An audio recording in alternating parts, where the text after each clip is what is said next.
दयया सर्वेश्वरेशाय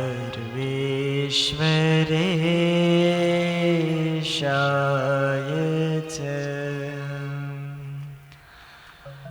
तृप्तिं वाक्यसुधारसेर्विदधते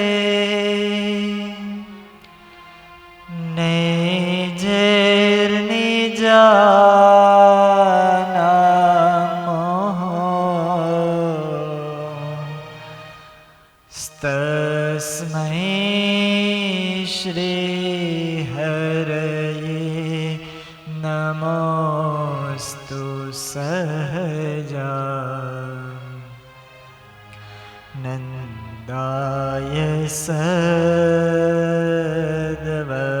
सद्वर्णिने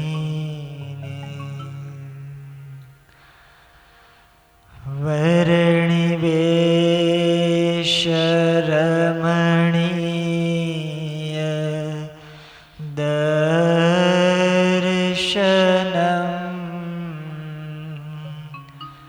मन्दहासरुचिराननाम्बुजम् पूजितं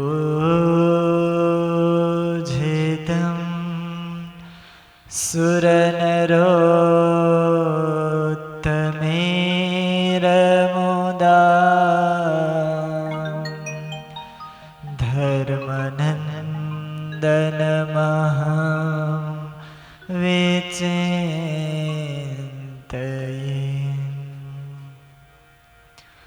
ॐ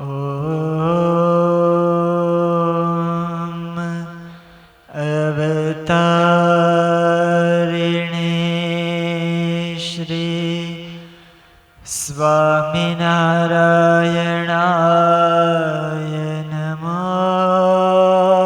नमः ॐ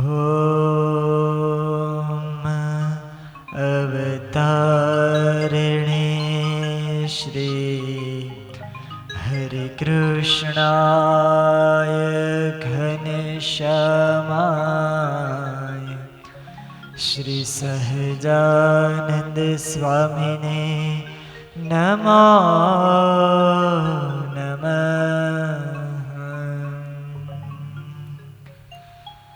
बोलो स्वामीनारायण भगवान हरे कृष्ण महाराज लक्ष्मी नारायण देव नारायण मुनि देव लाडीला घनश्याम महाराज कृष्ण कन्हैया लाल की रामचंद्र भगवान की विघ्न विनायक देव की कष्टभंजन देव की ओम नमः पार्वती पतये हर हर महादेव।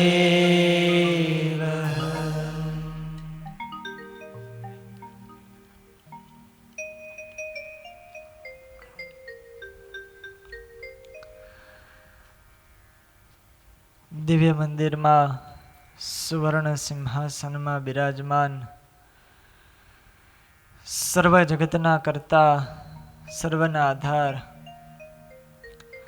આપણને પોતાની મૂર્તિનું દિવ્ય સુખ આપતા એવા વહાલા વહાલા લાડીલા શ્રી ઘનશ્યામ મહારાજ આ કથાનું આયોજન જેમની પ્રેરણાથી થયું છે એવા સાધુતાના સર્વે ગુણે યુક્ત પૂજ્યપાદ ગુરુજી, પૂજ્યપાદ હરિપ્રકાશ દાસજી સ્વામી, પૂજ્યપાદ હરિનારાયણ દાસજી સ્વામી આદિક સર્વે બ્રહ્મનિષ્ઠ પૂજનીય સંતો, પાર્ષદ વર્ય ભગતજી આદિક સર્વે પાર્ષદો, આ કથાના તમામ યજમાનશ્રીઓ અને ઘેરે બેસી ઓનલાઈન કથાનું શ્રવણ કરી રહેલા આપ સર્વે ભાવિક શ્રોતાજનોને મારા ભાવથી જય સ્વામિનારાયણ। વહાલા ભક્તજનો,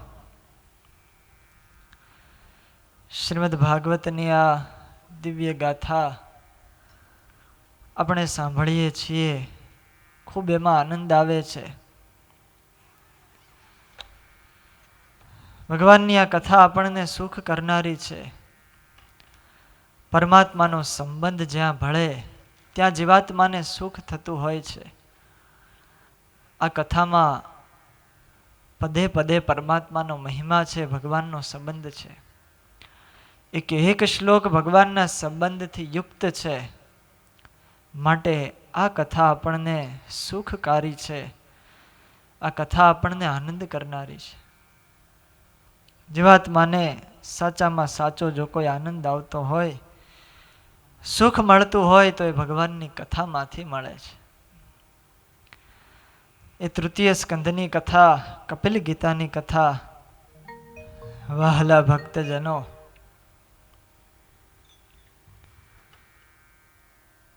છેલ્લા 1 મહિનાથી આપણે આ શ્રીમદ ભાગવત ગ્રંથ એનું શ્રવણ કરી રહ્યા છીએ. ખૂબ આનંદ આવે છે, ખૂબ આપણને જાણવા મળે છે. નવી નવી વાતોનો બોધ થાય છે અને જીવન જીવવાની પ્રેરણા આપણને આ કથામાંથી મળે છે. એવી આ અદ્ભુત ભાગવતની કથા છે. સમય કેમ પસાર થઈ જાય છે એની કોઈને ખબર રહેતી નથી. જોત જોતામાં મહિનો પૂરો થવા આવ્યો. હવે માત્ર 2 દિવસ બાકી છે. ભગવાનની કૃપાથી આ ખૂબ સરસ પુરુષોત્તમ માસમાં આયોજન થયું છે. આપણને અધિક લાભ આપવા માટે મોટા સંતોએ આવું આયોજન કરી અને અધિક માસમાં આ કથા બેસાડી. શ્રીમદ ભાગવતની કથા એ મોક્ષની કથા છે. એમાં એ તૃતીય સ્કંધ, એમાં જે કપિલ ગીતાની કથા એટલે અતિશય અદ્ભુત કથા. સારમાં સાર જો કોઈ વાત હોય તો આ કપિલ ગીતાની કથામાં એ બધી જ વાત કહેવામાં આવી છે. માં દેવહૂતિ થકી કપિલ ભગવાનનો જન્મ થયો. માને ઉપદેશ આપવા માટે કપિલ ભગવાને જે વાતો કરી એ બધી જ વાતોનો સંગ્રહ આ કથાની અંદર કરવામાં આવ્યો છે.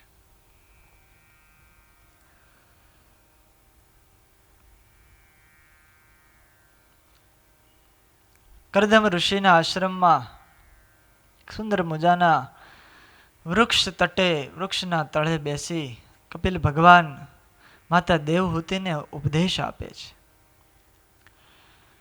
હે માં, આવા 16 લક્ષણોથી યુક્ત હોય અને સંત જાણવા અને એ સંતનો મન કર્મ વચને કરી અને દ્રઢ પ્રસંગ કરવો, એ પ્રસંગ થકી જીવાત્માને મોક્ષનું દ્વાર ઉઘાડું થાય છે.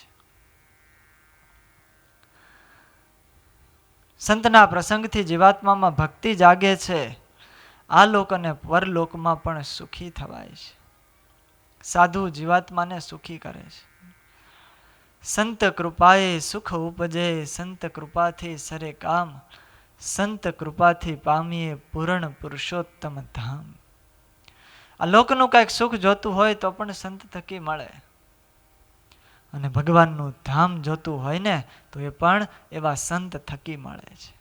ઘણા કહેતા હોય કે અમારે સાધુની કોઈ જરૂર નથી, અમે ડાયરેક્ટ ભગવાનને પામી જઈએ. એમ ભગવાનને ડાયરેક્ટ ના પમાય. આ ભાગવત ના પાડે છે.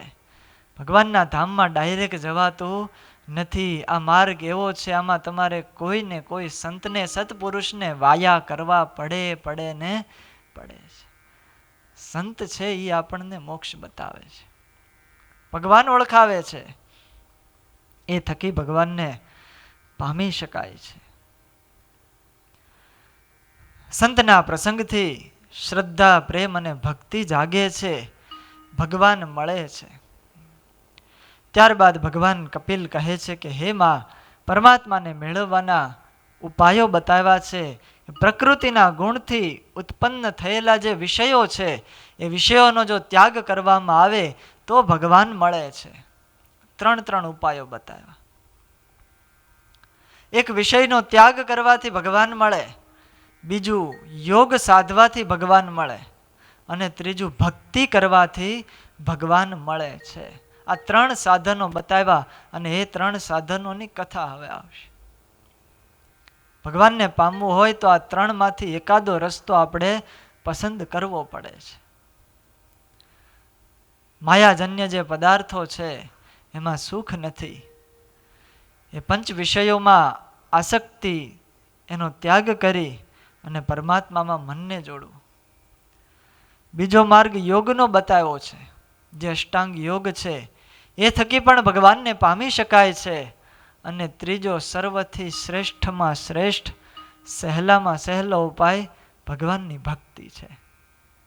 આ 3 સાધને કરી અને ભગવાનને પામી શકાય છે. આમ જ્યાં કપિલ ભગવાને કીધું ત્યાં માતા દેવહૂતિએ પ્રશ્ન કર્યો છે કે હે પ્રભુ, આપે આ 3 વાત તો કરી, તો મને હવે એ બતાવો કે ભગવાનને પામવા માટે આ 3 સાધનો છે, તો 3 સાધનો કેવી રીતે કરવા જોઈએ. પ્રકૃતિ અને એના ગુણથી ઉત્પન્ન વિષયો થાય છે અને એનો ત્યાગ કરવાનો છે. તો પ્રથમ એ બતાવો કે પ્રકૃતિ કોને કહેવાય, પુરુષ કોને કહેવાય, પ્રકૃતિ પુરુષના લક્ષણ શું છે, એના ધર્મ શું છે, એના થકી શું શું ઉત્પન્ન થયું છે, આ બધી જ કથા મને કહો. હે ભગવાન, ત્યારબાદ મને યોગનું લક્ષણ કહો. અષ્ટાંગ યોગ કોને કહેવાય, એના કેટલા અંગો છે, અને એ યોગ માર્ગે કરી અને ભગવાનને કેવી રીતે પામી શકાય છે. અને ત્રીજો પ્રશ્ન એ પૂછો, ભક્તિનું સ્વરૂપ શું છે. જીવાત્માએ કેવી રીતે ભગવાનની ભક્તિ કરવી જોઈએ, કેવી રીતે આરાધના કરવી જોઈએ, આ મને બતાવો. તદે તન્મે વિજાનીહિ યથાહમ મંદ ધીર હરે સુખમ બુદ્ધેય દુર્બોધમ યોષા ભવદ અનુગ્રહાત. માં દેવહૂતિ પ્રાર્થના કરે છે કે હે પ્રભુ, આ બધી જ વાતો બહુ ગહન છે, બહુ કઠણ છે. કારણ કે જ્ઞાનની વાતો આવે એટલે જીવને કઠણ પડે. વક્તા કથા કરતા હોય અને એમાં સારા સારા બધા દ્રષ્ટાંતો આપે એટલે આપણને મજા આવે, સુખ આવે. કંઈક હાસ્યની વાતો આવે તો મજા આવે, પણ જ્યારે જ્ઞાનની વાતો આવે ત્યારે જીવને કંટાળો ચડે છે કે આ બધું ક્યાં આવ્યું. પણ સમજવાનું જ્ઞાન છે. જીવમાં ઉતારવા જેવી કથા હોય તો એ આ જ્ઞાનની કથા છે. એટલા માટે જ શાસ્ત્રો છે. બાકી હાસ્યની વાતો તો તમને ખાલી મનોરંજન કરાવવા માટે હોય છે. બાકી જીવને ઉતારવાનું તો આ જ્ઞાન છે. એ અઘરી પડે એટલા માટે થોડોક હાસ્યરસ વચ્ચે નાખે છે. બાળક હોય ને, એને દવા બહુ કડવી લાગે, એ પી શકે નહીં. પછી માતા શું કરે, એને મધમાં ઘોળી અથવા તો પેંડો હોય પેંડામાં નાખીને પછી આપે, લે બેટા પેંડો ખાઈ જા. પેંડાની સાથે સાથે દવા પણ ઉતરી જાય. એમ આવી અઘરી બાબતો હોય એટલે થોડી વચ્ચે હાસ્યની વાતો કરે, પણ સમજવાની ત્યાં જ્ઞાનની વાતો છે. માં દેવહૂતિ કહે છે કે આ વાતો બધી બહુ ગહન છે, કઠણ છે, અને એક તો મારો સ્ત્રીનો દેહ છે એટલે મને જાજુ સમજાય નહીં.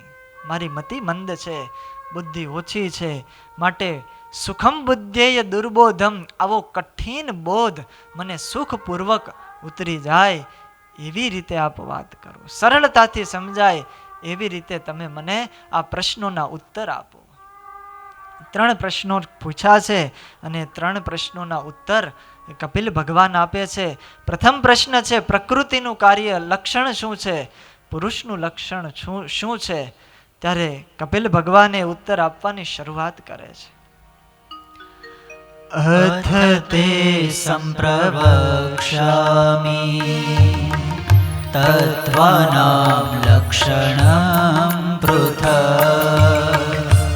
અથ તે સંપ્રવક્ષ્યામિ તત્વાનાં લક્ષણં પૃથક્. અથ તે સંપ્રવક્ષ્યામિ તત્વાનાં લક્ષણં પૃથક્. અથ તે સંપ્રવક્ષ્યામિ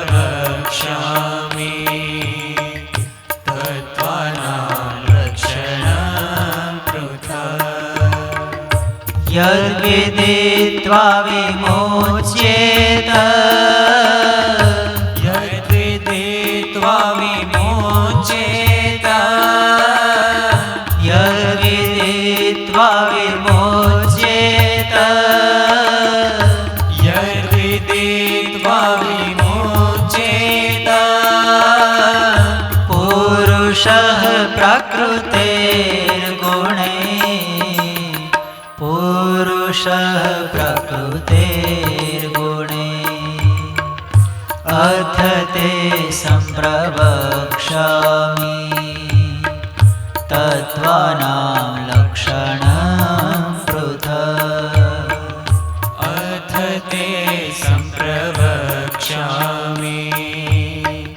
तत्त्वानां लक्षणं पृथक्। ભગવાન કપિલજી કહે છે કે હે માં, સાંભળો, હું તમને હવે એ તત્વોના પૃથક પૃથક લક્ષણો કહું છું. આ લક્ષણો શું કામ કહે છે, પ્રકૃતિને શું કામ જાણવી જોઈએ? તો કે યદ વિદિત્વા વિમુચ્યેત પુરુષઃ પ્રાકૃતેર ગુણૈઃ. એ પ્રકૃતિના ગુણોથી મુક્ત થવા માટે પ્રકૃતિને સૌપ્રથમ જાણવી જરૂરી છે. મહારાજે પણ પ્રથમના 12મા વચનામૃતમાં એ જ વાત બતાવી છે. જે જીવાત્મા 24 તત્વો, આ પ્રકૃતિ, એનું જે કાર્ય છે, એના લક્ષણોને પૃથક પૃથકપણે કરીને જાણે છે, એ માયા એના બંધન થકી મુકાઈ જાય છે. મુક્ત થવા માટેની આ કથા છે. પણ પ્રથમ જાણવું તો પડશે, કારણ કે આપણે બધાય બંધાયેલા છું. હવે શેનું બંધન છે એ જ જાણતા ન હોઈએ તો એ બંધનમાંથી છૂટી કેવી રીતે શકાય? આપણે દોરડાથી બંધાયા છીએ કે સાંકળથી બંધાયા છીએ, શેનાથી બંધાયા છીએ, પહેલા જાણવું પડે, પછી એને મુક્ત કરવા માટેના ઉપાયો કરવા જોઈએ. એટલે પ્રથમ આ બધાય લક્ષણો કહે છે. પ્રકૃતિનું લક્ષણ શું છે, પુરુષનું લક્ષણ શું છે, જેમાંથી મુક્ત થવું છે અને જાણવું બહુ અગત્યનું છે, જરૂરી છે. તમારે વ્યસન છોડવું હોય તો એનો સરળ ઉપાય છે, પ્રથમ એની બનાવટ જાણો. કેવી રીતે બને છે, એના કેવા કેવા નુકસાનો થાય છે, એને ખાવાથી આટલા બધા દુઃખો થાય છે, કેન્સર જેવા ભયાનક રોગો થાય છે. આ બધું જાણો એટલે પછી એની ઇફેક્ટ મનમાં ઉત્પન્ન થાય અને વ્યસનથી મુક્તિ મેળવી શકે છે. એ તરત છૂટી જાય, કારણ કે આપણે એની જાણ મેળવી, એની જાણકારી મેળવી. એવી જ રીતે માયાના બંધનમાંથી મુક્ત થવું છે તો માયાને પ્રથમ જાણવી પડશે. પ્રથમ વાત બતાવી, પુરુષનું લક્ષણ કીધું છે. પુરુષ કોને કહેવાય? અનાદિ રાત્મા પુરુષો નિર્ગુણઃ પ્રકૃતેઃ પરઃ પ્રત્યગધામા સ્વયં જ્યોતિર્વિશ્વમ યેન સમન્વિતમ. હેમાં જે આત્મા છે, અનાદિ છે, એને તમે પુરુષ જાણો. આ બધી જ વાતો વાલા ભક્તજનો પ્રથમના 12મા વચનામૃતમાં શ્રીજી મહારાજે કરી છે અને આપણને સરળતાથી સમજાઈ જાય એવી રીતે સુંદર મજાના દ્રષ્ટાંતો આપી અને મહારાજે કરી છે. શાસ્ત્રોની અંદર જેટલી પણ અઘરી બાબતો છે, ભગવાન સ્વામિનારાયણે એને આ લોકના જે દ્રષ્ટાંતો છે એ વડે સરળ ગુજરાતી ભાષામાં એક ગામડાનો અબુધમાં અબુધ વ્યક્તિ પણ સમજી શકે એવી રીતે મહારાજે બધી વાતો કરી. આત્મા છે, પુરુષ છે, અનાદિ છે, એ નિર્ગુણ છે. માયાના સત્વ, રજ અને 3 ગુણથી જીવ છે એ પર છે. જીવને ક્યારેય ગુણનો સંગ લાગતો નથી. એ નિર્ગુણ છે અને માયાથી પર છે. સ્વયં જ્યોતિ છે, સ્વયં પ્રકાશ રૂપ છે, સચ્ચિદાનંદ રૂપ છે. આખું જગત એ પુરુષથી યુક્ત છે, સમન્વિત છે. આવો પુરુષ છે. એ ક્યારેય મરતો નથી, એ ક્યારેય કપાતો નથી, એ ક્યારેય છેદાતો નથી. અછેદ્યો યમ દાહ્યો યમ ક્લેદ્યો શોષ્ય એવ ચ નિત્યમ સર્વગતસ્થાણું રચલોયમ સનાતન. આત્મા છે, સનાતન છે. જેવી રીતે ભગવાન અનાદિના છે એવી રીતે આ પુરુષ કહેતા જીવાત્મા છે એ પણ અનાદિનો છે અને પ્રકૃતિ પણ અનાદિની છે. આ 3 તત્વ એ અનાદિના છે. જીવ, માયા અને ભગવાન, આ ત્રણ તત્વ એ અનાદિના છે, એ પહેલેથી જ છે. એ ક્યારે થયા, ક્યારે ઉત્પન્ન થયા એવું છે જ નહીં. જેનો કોઈ આદિ નથી એને કહેવાય અનાદિ. અને ભગવાન સ્વામિનારાયણે તો વિશેષ એમાં પ્રકાશ પાડ્યો. મહારાજ કે 5 ભેદ અનાદિ છે. જીવ, ઈશ્વર, માયા, બ્રહ્મ અને પરબ્રહ્મ. આ 5 ભેદને ભગવાને અનાદિ ગણાવ્યા. તો પુરુષ આવો છે, એનું આવું લક્ષણ છે. પ્રકૃતિથી પર છે, પરંતુ અવિદ્યાનું બંધન એને લાગુ પડ્યું છે, માયાથી અવરાઈ ગયો છે, એટલે મોહિત થયો છે. હકીકતમાં પુરુષ છે, જીવ છે, એનું સ્વરૂપ તો સચ્ચિદાનંદ રૂપ છે, ચૈતન્ય છે, તેજોમય છે, પરંતુ પોતાના સ્વરૂપને ભૂલી ગયો છે અને અવિદ્યાનું બંધન લાગુ પડ્યું છે. એટલા માટે કર્મને પોતાના માનવા લાગ્યો છે. એટલા માટે એને કર્તૃત્વનું અભિમાન છે. એટલા માટે કામ, ક્રોધ, લોભાદિક દોષોથી યુક્ત છે. અને એટલા માટે જ જીવાત્માને જન્મ અને મૃત્યુ આવે છે. બાકી જીવનું સ્વરૂપ છે એ જન્મતો નથી, મરતો નથી, પરંતુ આપણે જાણતા નથી, માયાથી અવરાઈ ગયા છીએ. એટલા માટે જન્મ મરણ છે. આ હકીકત છે. કાર્ય છે શરીર છે, કારણ છે ઇન્દ્રિયો છે, અને કર્તા છે દેવતા છે. બધું જ કાર્ય અલગ અલગ બીજા બધા કરે છે, જીવ કાંઈ કરતો નથી. શરીર દ્વારા કાર્ય થાય છે. એનું કારણ તો કે ઇન્દ્રિયો છે, આંખ વડે જોઈ શકાય છે, અને આંખના પણ દેવતા છે, એ કર્તા છે. એટલે કર્તા, કારણ અને કાર્ય આ 3 પૃથક છે, એ માયાના છે અને જીવથી પર છે. છતાં પણ જીવ એને પોતાના માની લે છે, એમાં પોતાપણાનું અભિમાન આવે છે. એટલા માટે જીવ બંધાઈ ગયો છે ને સુખ અને દુઃખનો ભોગતા જીવ બને છે. બાકી જીવ આનંદ સ્વરૂપ છે, એને નથી દુઃખ કે નથી સુખ. વાસ્તવિક સ્વરૂપ તો આનંદિત છે. આવું પુરુષનું સ્વરૂપ બતાવ્યું. ત્યારબાદ હવે પ્રકૃતિની વાત કરે છે. પ્રકૃતિ કેવી છે? યત્ત ત્રિગુણમ અવ્યક્તમ. પ્રકૃતિ છે 3 ગુણથી યુક્ત છે. સત્વગુણ, રજોગુણ અને તમોગુણ, આ માયાના 3 ગુણો છે. અને વળી પાછી અવ્યક્ત છે, એને કોઈ વ્યક્ત કરી શકે નહીં. માયાને હજુ સુધી કોઈ ઓળખી શક્યું નથી યથાર્થ રૂપમાં એ કેવી છે. કારણ કે જે યથાર્થ રીતે ઓળખવા જાય એ એની અંદર બંધાઈ જાય છે. એવા તો કોઈ મોટા યોગીઓ હોય, એ ભગવાનના મુક્ત પુરુષો હોય, એ માયાને ઓળખી અને માયાથી પર થઈ શકે છે. અવ્યક્ત છે અને નિત્ય છે, સદાત્મક છે. માયા છે, જડ પણ નથી, ચૈતન્ય પણ નથી. ભગવાને એને જડ ચિદાત્મિકા કીધું છે. અને આ જ માયા છે એ સમગ્ર જગતનું કારણ છે. આ જગત જે બન્યું છે, પંચ વિષય છે, પંચભૂતો છે, એ બધા માયામાંથી ઉત્પન્ન થયા છે. માટે બધાયનું કારણ માયા છે. અને એ પ્રકૃતિનું કાર્ય 24 તત્વો છે. 5 ભૂત, 5 તન્માત્રા, 4 અંતઃકરણ, 10 ઇન્દ્રિયો, આ 24 તત્વોનું ટોળું માયાનું છે. અને જીવને એ અવરાઈ ગયું છે, જીવ સાથે વળગી ગયું છે. એટલે આપણે શરીરથી ભિન્ન છીએ. આ શરીર છે એ માયાનું બનેલું છે, અને જીવ છે એ માયાથી પર છે. પણ અનાદિકાળથી જીવને શરીરને એવો સંબંધ થઈ ગયો છે કે એમ જ જીવ માને છે કે હું જ આ શરીર છું, હું જ આ શરીર છું. હકીકતમાં હું ને તમે શરીરથી જુદા છીએ, આપણે આ દેહ નથી. આ માયાનું સ્વરૂપ છે. ભગવાનનું ભજન કરવામાં જે આડી આવે, આવરણ રૂપ થાય, એને માયા કહેવામાં આવે છે. જોજો ત્યારે જ નડે. જ્યારે આપણે ભગવાનનું ભજન કરતા હોઈએ, શાંતિથી બેસીને માળા કરતા હોઈએ, ત્યાં કોકનો ફોન આવે, આ માયા.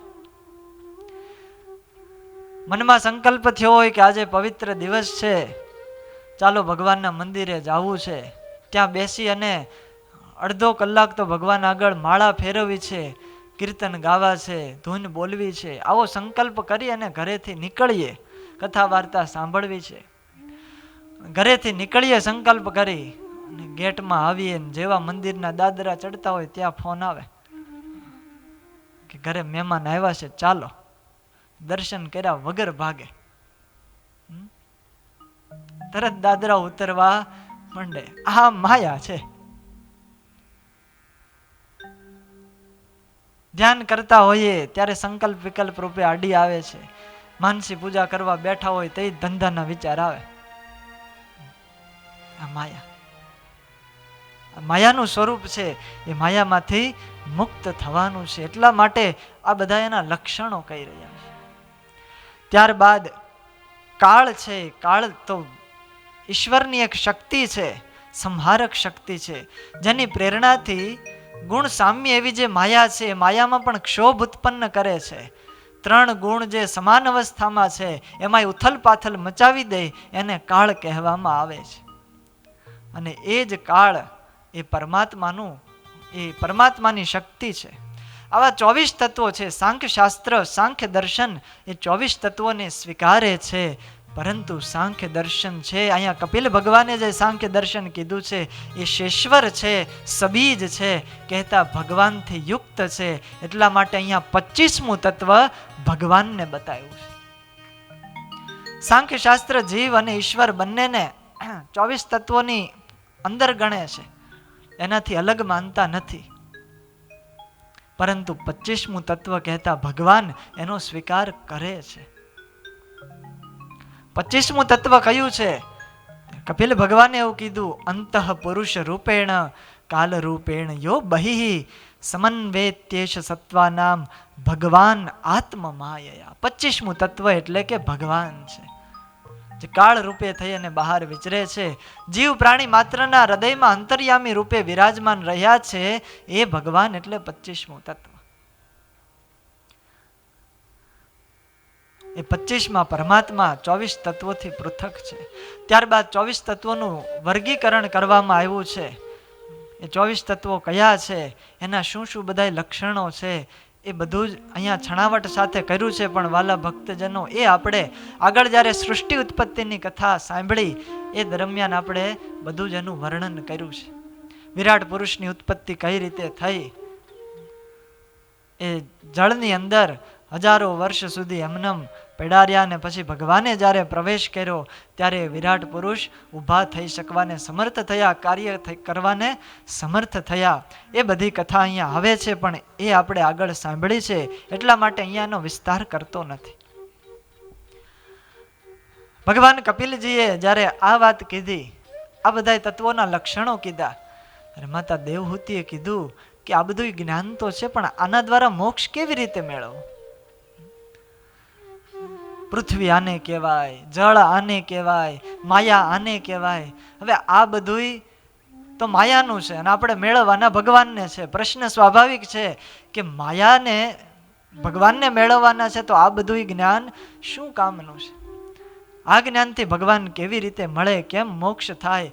અને ત્યારે ભગવાને કીધું, પ્રકૃતિ સ્થોપી પુરુષો નાજ્યતે પુરુષ પ્રકૃતેર ગુણૈ અવિકારાદ અકર્તૃત્વાદ નિર્ગુણત્વાદ જલાર્કવત. આ માયા છે, એ માયા ત્રિગુણાત્મિકા છે, સૌને બંધન કરનારી છે.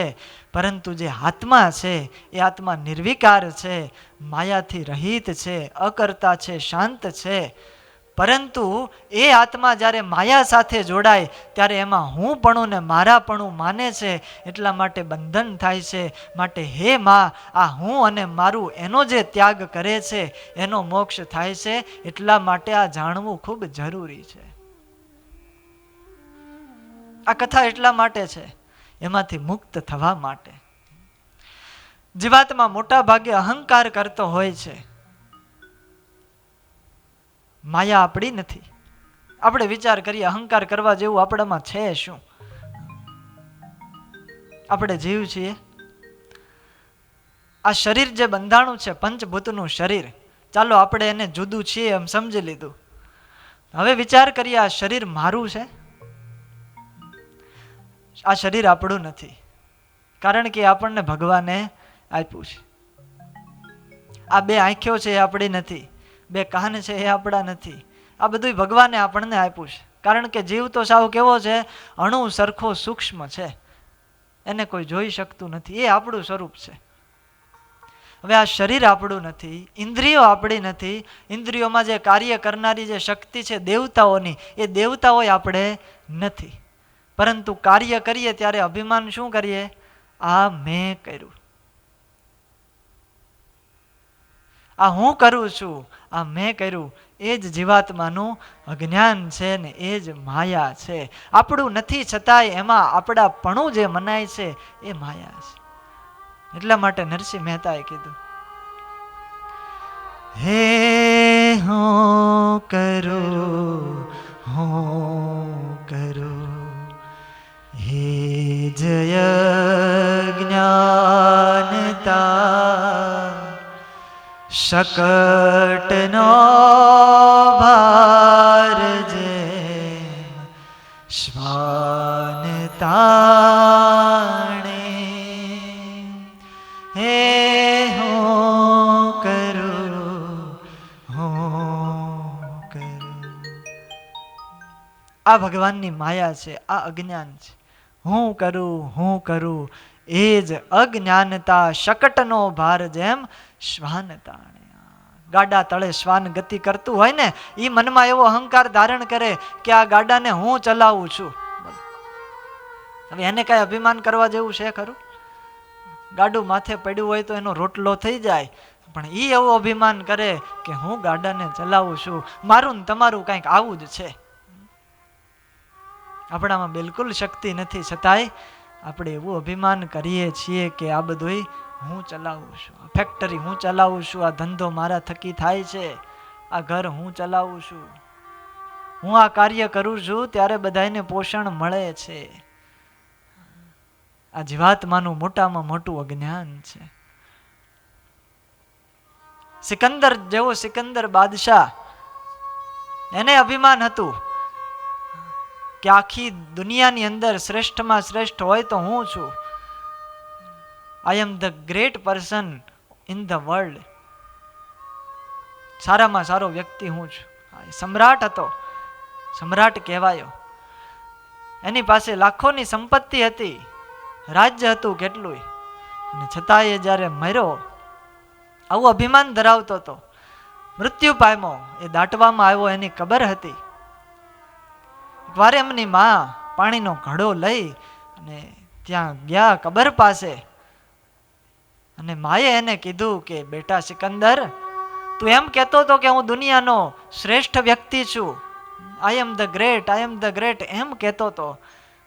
હવે મૃત્યુ થયા પછી તારે તારો અભિપ્રાય બદલવો છે? આવો માતાએ પ્રશ્ન કર્યો. અને ત્યારે સિકંદરે એટલું કીધું કે હે માં, મારી જેવા તો કેટલાય સિકંદરો અહીંયા પોઢી ગયા છે, એનો પાર આવે એમ નથી. હું અભિમાન કરતો હતો કે હું બધું કરું છું, પણ મારી જેવા તો કેટલા અહીંયા હુતા છે. જીવાત્માને અભિમાન કરવું બિલકુલ યોગ્ય નથી. આપણે વૃથા મિથ્યા અભિમાન કરીએ છીએ.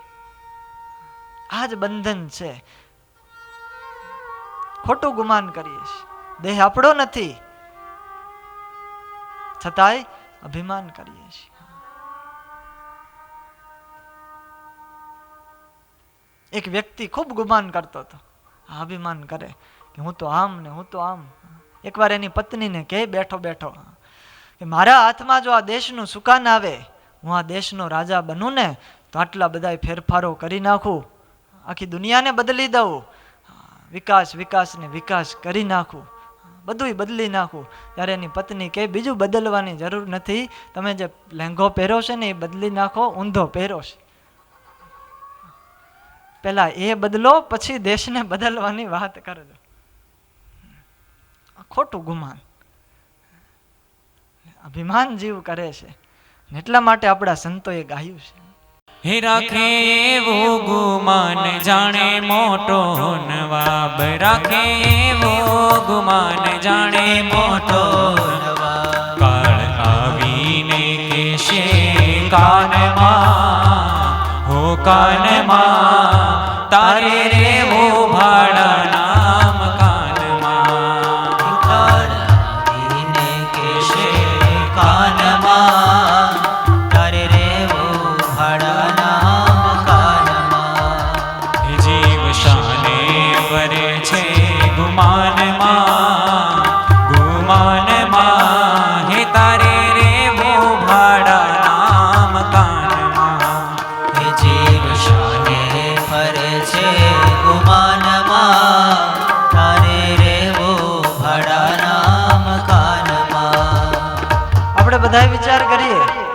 આ જે દેહરૂપી મકાન જે છે આપણું, એ ભાડાનું છે, આપણું પોતાનું નથી.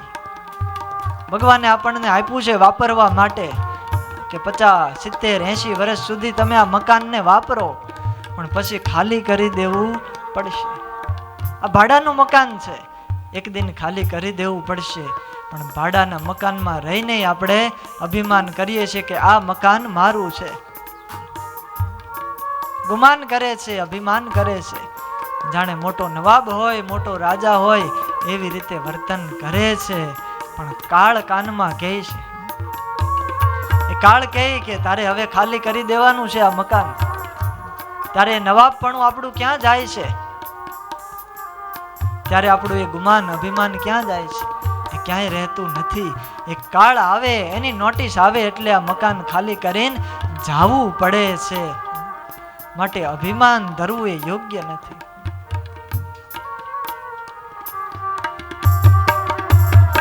માને મારું મકાન કરે રંગને રોગાન, માને મારું મકાન કરે રંગને રોગાન, હે માને મારું મકાન કરે રંગને રોગાન, માને મારું મકાન કરે રંગને રોગાન. જાણે કાયમ લીધું છે વેચાણમાં, વેચાણમાં, હે તારે રેવું ભાડાના મકાનમાં.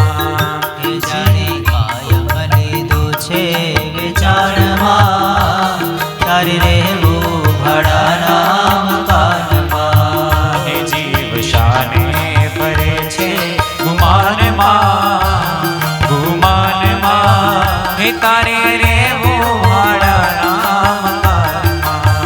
હે જીવ શાને ફરે છે ગુમાનમાં, ગુમાનમાં, તારે રહેવું ભાડાના મકાનમાં. હે તારે રેવું ભાડાના મકાનમાં, તારે રેવું ભાડાના મકાનમાં. ધારો કે તમે ભાડાના મકાનમાં રહેવા ગયા, એની વેલિડિટી કેટલી હોય? 11 મહિનાની. 11 મહિના એ મકાનમાં તમારે રહેવાનું છે, ફિક્સ છે. હવે મકાનમાં કંઈક ખોટ છે, કલર બલર વ્યવસ્થિત નથી, તો એવો સંકલ્પ થાય કે આમાં આપણે જાતે આપણા પૈસા ખર્ચીને કલર કરાવીએ. અહીંયા ખોટ છે, ટાઇલ્સ તૂટી ગઈ છે, તો આપણો ખર્ચો કરીને નવું બધું નખાઈ દઈએ, ફર્નિચર કરાવી દઈએ. એવો સંકલ્પ થાય? ના થાય. કેમ? 11 મહિના પછી ખાલી કરવાનું છે, વિચાર આવતો નથી એવો. અને એવું નથી થતું કે આ મારું છે, કારણ કે મારે એક દિવસ આ મકાન છોડીને બીજે મકાનમાં રહેવા જવાનું છે. એમ આ જીવ છે ને એ આ દેહમાં છે, આ દેહ એ ભાડાનું મકાન છે. એમાં આપણે ખોટું અભિમાન ધર્યું છે કે આ મારું મકાન છે. પછી એને સજાવટ કરીએ, આપણે એમાં રંગ રોગાન કરીએ, વાળ ધોળા થઈ ગયા હોય ને તો કાળા કરીએ, એ બધી ફેશનો નીકળી છે, એ બધું કરીએ. પણ એક દિવસ ખાલી કરીને જવાનું છે. આપણે ભૂલી ગયા છીએ કે આ દેહ છે એ મારો નથી, આ દેહ છે એ હું નથી. પણ હું પણાનું જ્યારે એમાં અભિમાન થઈ જાય છે, અહંકાર આવી જાય છે, ત્યારે આ બધું થાય છે. અને એ જ માયા છે, એનો ત્યાગ કરવાનો છે, એ માયાથી દૂર થવાનું છે. કાળ બધાને લઈ જશે, મકાન બધું એમને ફૂટી જશે. એક રસ્તા ઉપર એક બંગડી વેચવા વાળો ભાઈ બેઠો હતો. સરસ મજાની થોડી ઘડી આગળ બંગડી પડેલી, બધાને દેખાડવા માટે, ને બાજુમાં એક કોથળો ભરેલો હતો, એ પેક હતો. એમાં એકવાર પોલીસ આવ્યા દંડા લઈ, અને જે ઠેલો હતો એમાં 2-3 લાકડી મારીને પછી ઓલા બંગડી વાળા ભાઈને કીધું કે ભાઈ આમાં શું છે? તો કે હવે કાંઈ નથી આમાં. શું કીધું? હવે કાંઈ નથી, જે હતું એ તમે બધું તોડી નાખ્યું. એમ કાળ છે ને એ આપણને આ શરીરમાંથી એક દિન લઈ જશે, આપણને ખબર પડશે નહીં. આપણે જેમાં મારું મારું કરીને માન્યું છે, હું કરીએ છીએ, એમાંથી એક દિન આપણે પણ નીકળી જવાનું છે. માટે આ જીવને ભગવાનની સાથે જોડવો એ જ મનુષ્યના દેહનો સાચો ઉપયોગ છે. એ કાર્ય આપણે કરી લેવાનું છે. આ દેહે કરી ભાડાના મકાનમાં રહીને પણ આ કામ સાધી લેવાનું છે. એટલા માટે ભગવાન સ્વામિનારાયણ અંત્યના 39માં વચનામૃતમાં કીધું કે હું અને મારું, અહમ અને મમત્વ છે એ જ મોટામાં મોટું જીવને બંધન છે, એ જ માયા છે. અને એ માયાનો ત્યાગ કરી અને ભગવાનના સ્વરૂપમાં જોડાવવું એ જ કરવાનું છે. માયાનો ત્યાગ એ સૌથી મોટો ત્યાગ. એકવાર માયાથી જીવ મુકાઈ જાય પછી એને બીજું કોઈ બંધન રહેતું નથી. 3 અવસ્થાથી પર થઈ જાય, 3 દેહથી પર થઈ જાય અને સદાય સુખ્યો થઈ જાય, આનંદમાં રહે. આ જીવાત્માનું સ્વરૂપ આવું છે. પણ માયા સાથે જે બંધન થયું છે એમાં હું પણ ને મારાપણું મનાણું છે. એટલા માટે હે માં, આ જીવાત્મા શાંતિ ગુમાવે છે અને સુખ અને દુઃખનો ભાગીદાર બને છે. એવં પ્રત્યવમ વૃષ્યા સાવાત્માનમ પ્રતિપદ્યતે સાહંકારસ્ય દ્રવ્યસ્ય યોવસ્થાન અનુગ્રહ. આવી રીતે અહંકાર કરી અને જીવ દુઃખી થાય છે. ત્યારે માં દેવહૂતિએ પ્રશ્ન કર્યો, હે પ્રભુ, આપે કીધું કે આ પ્રકૃતિનું બંધન એ દુઃખદાયી છે અને પ્રકૃતિ છે એ પુરુષ સાથે જોડાયેલો છે. જો એ પુરુષને પ્રકૃતિથી મુક્ત કરવો એવું આપે કીધું, પરંતુ મને પ્રશ્ન એ થાય છે કે અનાદિકાળથી જીવ છે માયા સાથે જોડાયેલો છે, માયાનું બંધન અનાદિકાળથી જીવને છે, તો પછી કેવી રીતે એ તૂટી શકે? અને બંધન ન તૂટે તો મોક્ષ કેમ થાય? જેમ પૃથ્વીને અને ગંધને નિત્ય સંબંધ છે. ગંધ, પૃથ્વીને ગંધવતી કહેવાય, ગંધવતી પૃથ્વી. પૃથ્વીની અંદર ગંધ રહી હોય ને હોય છે. આ નિત્ય સંબંધ કહેવાય. જેમ બીજને અને ફોતરાને નિત્ય સંબંધ છે. આંબલીઓ હોય એનું ફોતરું હોય ને આંબલીઓનું જે બી હોય એ અંદર હોય, પણ એ નિત્ય સંબંધ કહેવાય. એને કોઈ છૂટું પાડી ન શકે. તમે ખોતરવા જાઓ તો એ આંબલીઓ હારવાર ખોતરાઈ જાય, છાલ એકલી ન નીકળે. તોડો તો છાલ પણ તૂટી જાય ને આંબલીઓ તૂટી જાય. બેને છૂટા પાડી શકાય. બીજને ને ફોતરાને નિત્ય સંબંધ છે, ગંધને ને પૃથ્વીને નિત્ય સંબંધ છે. એમ હે પરમાત્મા, આ પ્રકૃતિ ને પુરુષને તો અનાદિકાળથી સંબંધ છે, તો એ સંબંધ કેવી રીતે તૂટે અને મોક્ષ કેવી રીતે થાય? આ પ્રશ્ન જ્યારે પૂછ્યો ત્યારે ભગવાને અતિ અદ્ભુત એનો ઉત્તર આપ્યો છે.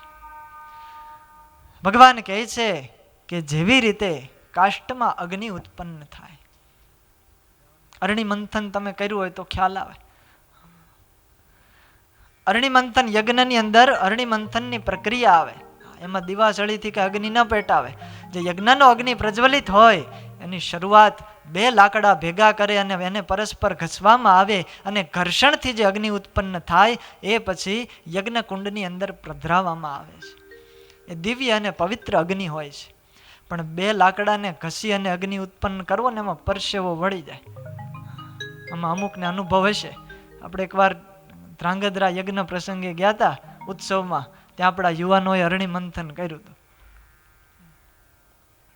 એ અરણી મંથનમાં 2 કાષ્ટને ઘસવામાં આવે ત્યારે એમાંથી અગ્નિ પ્રજ્વલિત થાય છે. પરંતુ કાષ્ટમાંથી પ્રજ્વલિત થયેલો અગ્નિ જ કાષ્ટને બાળે છે. અગ્નિ ઉત્પન્ન કેવી રીતે થાય? લાકડામાંથી. અને પછી એનો એ જ અગ્નિ લાકડાને ખાઈ જાય. એ જ અગ્નિ દ્વારા લાકડું બળી જાય છે. એમ હે માં, જેમ ઇન્દ્રિયો અંતઃકરણ એ માયાના છે, એ માયા સાથે જોડાયેલા છે, પણ એ ઇન્દ્રિયો અને અંતઃકરણ વડે એ ભગવાનનું જ્ઞાન થાય, એ ભગવાનની ભક્તિ કરે તો એના એ જ ઇન્દ્રિયો અને અંતઃકરણ છે એ જીવાત્માને મુક્તિ માટે પણ સાધન રૂપ બને છે. એનાથી જ મુક્તિ થાય, એનાથી જ બંધન થાય. આ 2 આંખો આપણને ભગવાનને આપી છે. વિચાર કરીએ, એનાથી ખરાબ દ્રશ્યો જોઈએ, ફિલ્મ જોઈએ, ન જોવાનું જોઈએ તો એનાથી પાપ થાય. અને આની આ જ 2 આંખો વડે એ ભગવાનના દર્શન કરીએ, ભગવાનને મળેલા એવા સત્પુરુષોના દર્શન કરીએ તો જીવનું કલ્યાણ થઈ જાય. વસ્તુ એકની એક છે.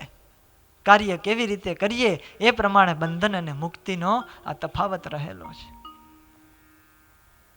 હે માં, આ માયિક દેહ વડે જીવાત્મા જો ભગવાનની કથા સાંભળે, પરમાત્માનું જ્ઞાન મેળવે, ભક્તિ કરે, વૈરાગ્ય પામે અને ધ્યાનના અભ્યાસથી, ચિત્તની દ્રઢ એકાગ્રતાથી એ જો ચિંતન કરતો થાય તો ધીરે ધીરે એ માયા છે ક્ષીણ થઈ જાય છે અને ધીરે ધીરે પછી એ માયાનો લય થઈ જાય છે. એ આપણને ખબર પણ ન પડે કે આપણે માયાથી રહિત થઈ ગયા, છૂટી ગયા.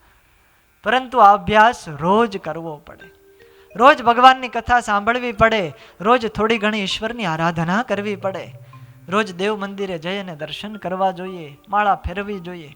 થોડું થોડું જો રોજ કરીએ તો એક દિવસ માયામાંથી મુકાઈ જવાશે. માટે ભગવાન સ્વામિનારાયણે કીધું કે આ પંચ વિષય છે એ વિના જીવ રહી શકતો નથી.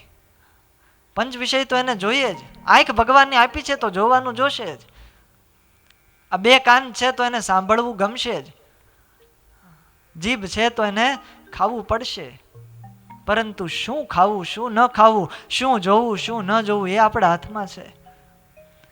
એ પંચ વિષયો જો ભગવાન સંબંધી આપણે કરીએ તો જીવનો મોક્ષ થાય છે, કલ્યાણ થાય છે. અનેક જન્મોમાં દીર્ઘકાળ સુધી હે માં આવી રીતે આત્મચિંતન કરતો કરતો, ભક્તિ કરતો કરતો જીવાત્મા જ્યારે સિદ્ધ થાય છે ત્યારે બ્રહ્માંડના તમામ ભોગોથી એને વૈરાગ્ય થાય છે અને મને પામે છે. અનેક જન્મ સંસિદ્ધ તતો યાતિ પરામ ગતિમ. આ બહુ લાંબા સમયની પ્રક્રિયા છે. એક બે દિવસમાં કામ થતું નથી. અનેક જન્મ સંસિદ્ધ, સિદ્ધ થાય આત્મચિંતન કરતો કરતો, પછી ભગવાનને પામે છે. અને ભગવાને પછી એક વાત બહુ અદ્ભુત બતાવી કે હે માં, જે જીવાત્મા મને પામે છે એ જીવાત્માનું કોઈ કારણ નથી. એ મને પામે છે ને એની પાછળનું કારણ હું જ છું. મારી કૃપાથી જ એ જીવ મને પામે છે. મત પ્રસાદે ન ભૂયસા. હવે બોલો, આપણે આમાં અભિમાન શું કરવું? આપણે એમ કહીએ કે હું ભક્તિ કરું છું, મેં મારી સાધના વડે ભગવાનને મેળવા, એવું પણ આપણે કહી શકીએ નહીં. કારણ કે આ ભાગવતની કપિલ ગીતાની કથા આપણને શીખવાડે. ભગવાન સ્વયં એમ કહે કે જીવાત્મા ભગવાનને પામે એ ભગવાનની કૃપાથી પામે છે. એ વગર આપણે ભગવાનનું ભજન ના કરી શકીએ. આપણા ઉપર ભગવાનની બહુ મોટી કૃપા છે, ત્યારે આપણને આ દિવ્ય યોગ મળ્યો છે, દિવ્ય લાભ મળ્યો છે, આ ભાગવતની કથા સાંભળવા મળી છે. અને આવા એ લાડીલા ઘનશ્યામ મહારાજના આપણને આ મંદિરમાં બેઠા બેઠા દર્શન થાય છે. એ ભગવાનની કૃપા વગર થઈ શકતું નથી. ભગવાને કૃપા કરી ત્યારે આ મૂર્તિ અહીંયા આવી છે. ભગવાન કૃપા કરે ત્યારે આપણને આ કથા સંભળાય છે. ભગવાન કૃપા કરે ત્યારે આવા સત્પુરુષોના આપણને દર્શન થાય છે. ગીતાની અંદર ભગવાને કીધું, દદામિ બુદ્ધિ યોગમ તમ યેન મામ ઉપયાંતિ તે. હે અર્જુન, જીવ મને પામે છે, એની બુદ્ધિ વડે પામે છે, પણ એ બુદ્ધિ હું આપું છું. દદામિ બુદ્ધિ યોગમ તમ. એ મારા ભક્તને હું એવી રીતે બુદ્ધિયોગ આપું છું કે એ ધીરે ધીરે મારું ચિંતન કરતો કરતો મને પામે છે, પણ એને દેનારો તો હું છું. એટલે જીવને એટલું અભિમાન કરવું યોગ્ય નથી. પરમાત્માને પમાય તો એ પરમાત્માની કૃપાથી પમાય છે. યોગીઓનું ચિત્ત છે સિદ્ધિઓમાં ન લોભાય, એ અવિનાશી છે, ભગવાનને પામે છે. ન યત્ર મૃત્યુ હાસહ, જ્યાં મૃત્યુનું કોઈ અવસ્થાન નથી, એવા પરમાત્માના ધામમાં એ મુક્ત જીવ છે પહોંચે છે. ત્યારબાદ કપિલ ભગવાન આગળની કથા કહે છે. આગળના પ્રશ્નનો ઉત્તર કરે. પ્રથમ પ્રશ્ન હતો પ્રકૃતિ કોને કહેવાય, પુરુષ કોને કહેવાય, એનું લક્ષણ શું છે, એના બંધનમાંથી કેમ મુક્ત થવાય. બીજો પ્રશ્ન શું હતો? યાદ છે કે ભૂલાઈ ગયો? યોગ. યોગ કોને કહેવાય, એ યોગના કયા પ્રકારો છે, એના કેટલા સાધનો છે, અને યોગ વડે પરમાત્માને કેવી રીતે પમાય, આ પ્રશ્ન હતો. અને એનો ઉત્તર ભગવાન કરે છે. અહીંયા સબીજ યોગનું વર્ણન કર્યું છે. કારણ કે સ્વયં પોતે પરમાત્મા છે, એ નિર્બીજની વાતો કેમ કરે? અને અત્યારનો જે યોગ છે એ નિર્બીજ છે. એ ભગવાનમાં જોડાવા માટે સબીજ એટલે કે પરમાત્મામાં જોડાવાય, ઈશ્વર સહિતનો યોગ. નિર્બીજ એટલે કે એમાં ભગવાન નામનું કોઈ તત્વ ના આવે. અત્યારે આ બધા યોગા કરાવે છે, યોગા સેન્ટરો ચલાવે છે, એનું કારણ શું? બોડી માટે. શરીર સારું રહે, બોડી ફિટનેસ રહે, કોઈ રોગ ન થાય, રોગ પ્રતિકારક શક્તિઓ વધે, મન શાંત રહે, પ્રફુલ્લિત રહે, એટલા માટે બધા યોગ કરે છે. પણ હકીકતમાં યોગ શેના માટે છે એ આપણને ભાગવતની કથા શીખવાડે છે. યોગસ્ય લક્ષણમ વક્ષ્યે સબીજસ્ય નૃપાત્મજે મનો યેનૈવ વિધિના પ્રસન્નમ યાતિ સતપથમ. આ યોગ એવો છે, યોગનું લક્ષણ એવું છે કે જે યોગ દ્વારા મન છે એ ધીરે ધીરે આનંદિત થઈ, પ્રફુલ્લિત થઈ અને ભગવાનમાં જોડાય છે, એને યોગ કહેવામાં આવે છે. પરમાત્મામાં પ્રવૃત્ત થવા માટે યોગ છે. એ યોગના 8 અંગ છે. યોગ એટલે કાંઈ ખાલી આમ શ્વાસ ઉચ્છ્વાસ કરવો કે આસનો કરવા, ઉઠક બેઠક કરવી, એને જ યોગ કહેવાય એમ નહીં. યોગના 8 પ્રકારના અંગ છે. યમ, નિયમ, આસન, પ્રાણાયામ, પ્રત્યાહાર, ધ્યાન, ધારણા અને છેલ્લે 8મું અંગ એટલે કે સમાધિ. આ 8 જ્યારે યુક્ત થાય ત્યારે એને યોગી કહેવાય છે. અત્યારે યોગી બિરુદ કોકની પાછળ લાગતું હશે, પરંતુ શાસ્ત્રોની અંદર એવી રીતિ છે, 8 સાધનો જેણે સિદ્ધ કર્યા છે, જે સિદ્ધ થયો એને યોગી કહેવાય. જે પરમાત્મામાં જોડાઈ ગયો એને યોગી કહેવામાં આવે છે. એક અદ્ભુત મજાનું ભજન છે.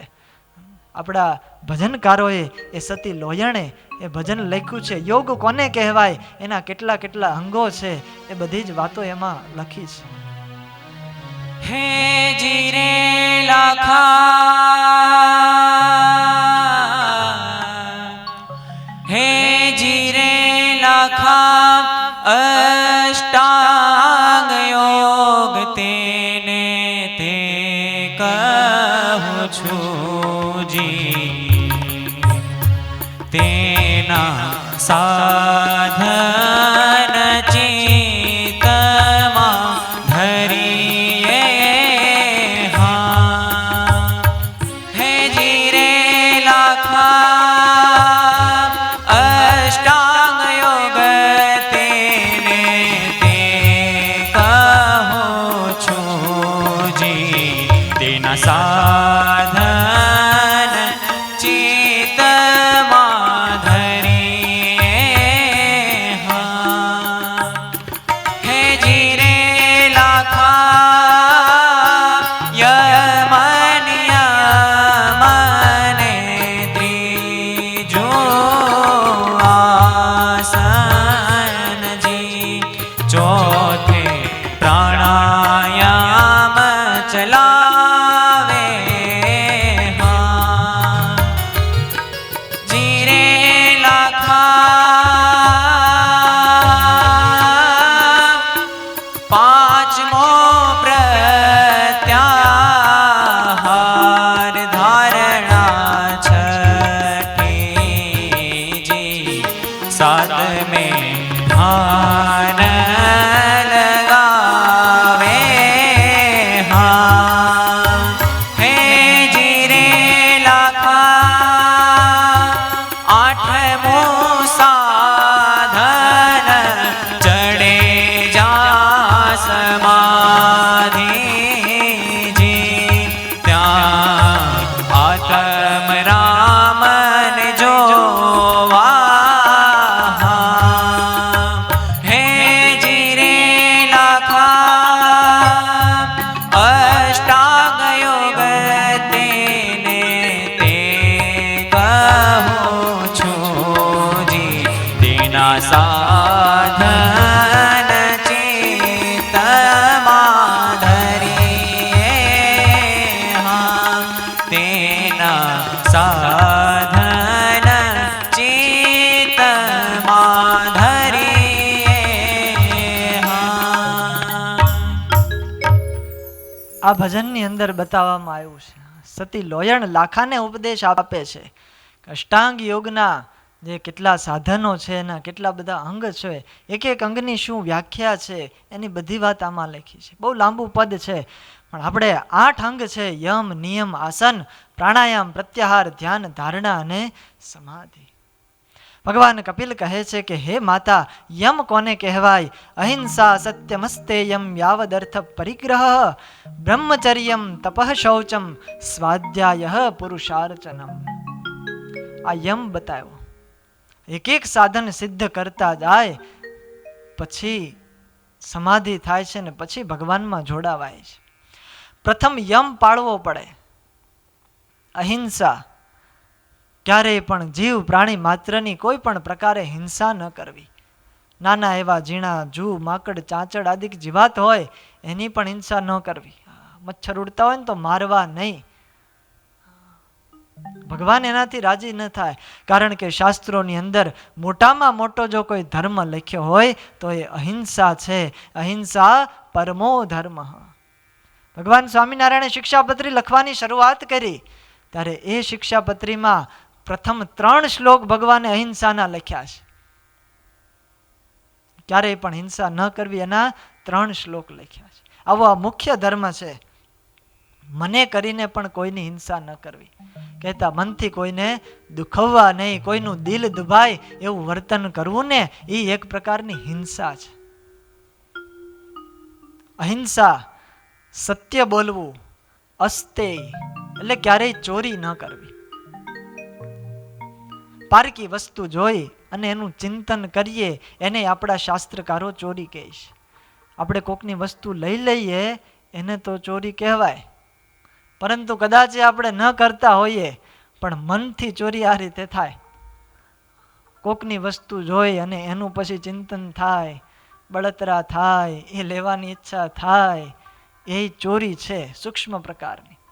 એટલે એનાથી પણ યોગીએ દૂર રહેવું જોઈએ. જેને ભગવાન પામવું છે એને આ બધા સાધનો જીવનની અંદર અત્યંત આવશ્યક છે. પછી બ્રહ્મચર્ય બતાવ્યું. બ્રહ્મચર્ય વગર કોઈ પણ સાધનાની સિદ્ધિ ક્યારેય પણ થતી નથી. એ ગમે તે માર્ગ હોય, બ્રહ્મચર્ય એ પ્રથમ પગથિયું છે. એ વગર સિદ્ધિ મળી શકતી નથી. યાવદ અર્થ પરિગ્રહ, આવશ્યકતા કરતા વધુ વસ્તુનો સંગ્રહ કરવો જોઈએ નહીં. આ યમ છે. યોગીઓ છે જેને ભગવાનને પામવું છે એને બહુ ભેગું કરી ન કરવું. જેટલું શરીરને જરૂર પૂરતું હોય એટલું ભેગું કરવું. જેનાથી દેહ નિર્વાહ ચાલતો હોય એટલી જ વસ્તુઓ વાપરવી, વધારાનું ભરી રાખવું નહીં. ઘણા તો એટલા પદાર્થો ભેગા કરે, એટલા પદાર્થો ભેગા કરે. આજનો જમાનો છે. મોટા મોટાના ઘરે તમે જાઓ, જેટલા છોકરા હોય એટલા ટેબ્લેટ ને મોબાઈલ ને આઈપોડ ને એટલા સાધનો અંદર હોય. કેટલી બધી વસ્તુઓનો સંગ્રહ કરે છે. અને આ મોબાઈલ તો અત્યારે મનુષ્યનું એક અવિભાજ્ય અંગ થઈ ગયું છે. એ વગર કોઈ રહી જ શકતું નથી. જેમ આપણું કેમ શરીરનું એક અંગ છે હાથ, એવી રીતે એક અંગ થઈ ગયું છે મોબાઈલ. હાથ ન હોય તો ન ચાલે, મોબાઈલ ન હોય તો ન ચાલે. એ ગમે એ ક્રિયા કરતો હોય મોબાઈલ પાસે ને પાસે જ હોય. રાત્રે સુવા જાય તોય પાસે, સવારે ઉઠે તોય પાસે, ઓફિસે જાય તોય મોબાઈલ પાસે ને પાસે હોય. ઘરે આવે ત્યારે છોકરા ન સાંભળે પણ મોબાઈલ પેલો સાંભળે. આટલું એને બંધન થઈ ગયું છે એમાં. આવું એક અંગ પડી ગયું જીવને. આ માયા છે. ઘણા એવી બધા સાધનોનો સંગ્રહ કરતા હોય. કેટલા પ્રકારના તો જોડા રાખ્યા હોય, કેટલા પ્રકારના અલગ અલગ કલરના ચશ્માઓ રાખ્યા હોય. આ બધી વસ્તુઓ છે એ જીવને દુઃખ દેનારી છે. યોગીઓએ આ બધી જ વસ્તુનો ત્યાગ કરવો જોઈએ. તમે તો કદાચ સમજ્યા ગ્રહસ્થ છો એટલે કરો, કદાચ તમારી એ શોભા ગણાય, પણ ત્યાગીઓએ તો રાખવું જ નહીં. કારણ કે ઘણા ત્યાગીઓ પણ એવા જોવા મળે. ગુરુજી અમને ઘણીવાર વાત કરે કે એવાય સાધુ અમે જોયા છે કે જે ગામડે વિચરણ કરે, પછી હરિભક્તો કહે કે કાંઈ જોતું છે તો કે હાણસી લેતા આવજો. એવી રીતે એક સાધુએ હાણસીનો આખો કોથળો ભર્યો હતો. હાણસી માગે બધા પાસે. કાંઈ કામનું હોય નહીં, પણ છતાંય એવી વૃત્તિ, ભેગું કરવાની વૃત્તિ. એક સાધુએ નકરા કાગળિયા ભેગા કર્યા, એની રૂમ ખોલી, ત્યાં નકરા કાગળિયા ને કાગળિયા નીકળ્યા. અપરિગ્રહ, વસ્તુ સંગ્રહવી જોઈએ, પણ શરીરને જેટલો, આપણને જેટલો ઉપયોગ થાય એટલા પદાર્થોનો સંગ્રહ કરવો જોઈએ. બીજા પદાર્થો તો આપણને ભગવાનના માર્ગમાં આડા આવે છે, બંધન કરતા છે. એટલા માટે ભગવાન કપિલજી અહીંયા કહે છે, આવશ્યકતા કરતા વધારે વસ્તુનો સંગ્રહ યોગીઓએ ક્યારેય કરવો જોઈએ નહીં. ભેગું કરે તો પછી આપણે ભોગવી શકતા નથી, અને એનો લાભ કોક બીજા લઈ જાય. કીડી જેવું થાય. કીડી હોય એ દાણા વીણી વીણીને પછી દરમાં બધું ભેગું કરે, એ પોતે ખાય નહીં, ભેગું કરે, પણ એ કીડીએ ભેગું કરેલું હોય ને પછી તેતર ખાઈ જાય. એટલે યાવદ અર્થ પરિગ્રહ. આ બધા જે નિયમો પાળવા એને યમ કહેવામાં આવે છે. આ યોગ માર્ગનું પ્રથમ પગથિયું છે. અત્યાર સુધી આપણને એમ જ હતું યોગ એટલે યોગાસન કરવા, પણ આ પ્રથમ પગથિયું યોગ માર્ગનું આ છે. આ બધા સાધનો છે. બીજું નિયમ બતાવ્યા, શૌચ, સંતોષ, સ્વાધ્યાય કરવો, અનુષ્ઠાન કરવું, વાંચન કરવું, બાહ્ય અને આંતરિક શુદ્ધિ રાખવી, પવિત્રતા રાખવી, આ નિયમ છે. તપ કરવું જીવાત્માએ, આ નિયમ છે. રોજ ભગવાનની પૂજા કરવી, અર્ચન કરવું, ઈશ્વર પ્રણિધાન કરવું, આ નિયમ બતાવ્યા છે. નિયમની અંદર આ બધી વસ્તુ આવે. યુક્ત આહાર કરવો, યુક્ત વિહાર કરવો, એ પણ નિયમ છે. એ વગર યોગ સિદ્ધ ન થાય. ખાવાનું આપણે કંટ્રોલમાં કરવું જોઈએ. જેને યોગ સિદ્ધ કરવો હોય, જેને ભગવાનને માર્ગે આગળ વધવું હોય, એણે ખાવાનું માપમાં ખાવું, ઉતરી ન પડવું. નકર યોગ સિદ્ધ થાય, કારણ કે ભગવાનને માર્ગે જવાનું છે. સાધનોની આ બધી અત્યંત આવશ્યકતા છે.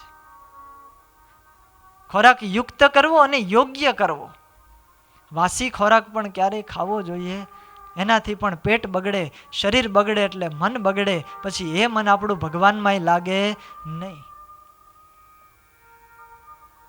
યુક્ત આહાર વિહારસ્ય યુક્ત ચેષ્ટસ્ય કર્મસુ યુક્ત સ્વપ્નાવબોધસ્ય યોગો ભવતિ દુઃખ. શ્રી કૃષ્ણ ભગવાને ગીતામાં કીધું. જે આહાર અને વિહાર યુક્ત કરે છે એવા યોગીને યોગ સિદ્ધ થાય છે. દુઃખને હણનારો યોગ સિદ્ધ થાય છે. એને પછી યોગ માર્ગમાં દુઃખ રહેતું નથી. આહાર યુક્ત કરવો, વિહારે યુક્ત કરવો, બહુ ફરફર બધીએ ન કરવું. ઘણા કાંઈ કામ ન હોય તો ચાલો ફરવા જઈએ.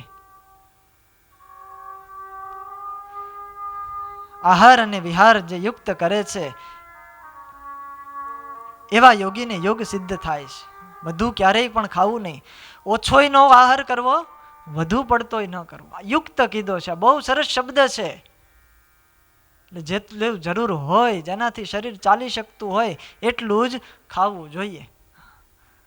બહુ ઉપવાસ કરવાનો શાસ્ત્રો કહેતું નથી, અને બહુ ખાવાનું કહેતું. જેવી રીતે તમને ભગવાનમાં મન જોડાય, સાનુકૂળતા પ્રમાણે પરમાત્માની ભક્તિ કરી શકીએ એવા યુક્ત આહાર વિહાર આપણે રાખવા જોઈએ. નકર બહુ ઉપવાસ કરે પછી શરીર ક્ષીણ થઈ જાય, પછી ભગવાનમાં મન લાગે નહીં.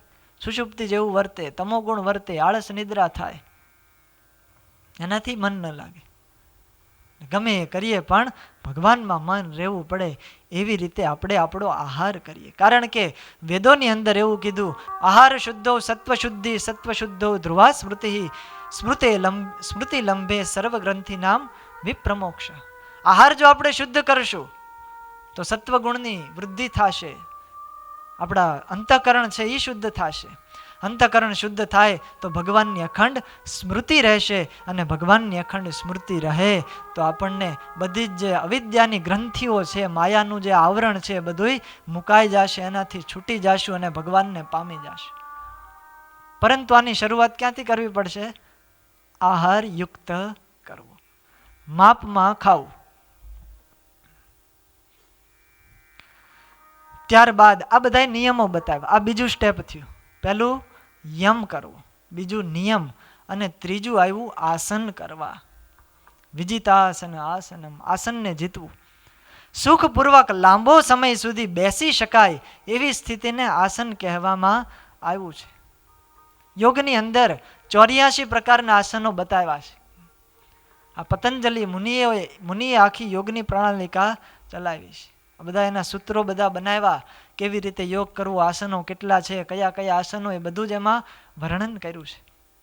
પદ્માસન હોય, સુખાસન હોય, શીર્ષાસન હોય, આવા અલગ અલગ પ્રકારના 84 આસનો છે.